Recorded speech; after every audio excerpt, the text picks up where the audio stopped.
Exposure of the skin to air pollutants has been associated with skin aging and inflammatory or allergic skin conditions such as atopic dermatitis, eczema, psoriasis, or acne, and deregulation of skin moisture.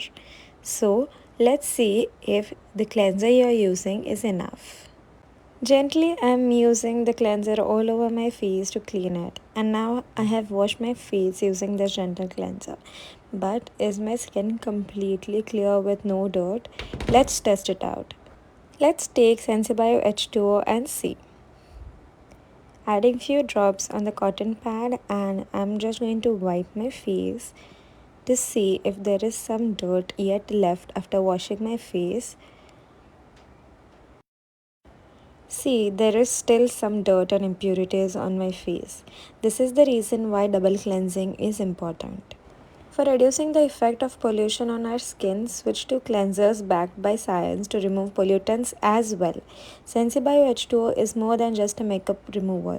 It cleanses and removes pollutants, impurities, and preserves the skin barrier.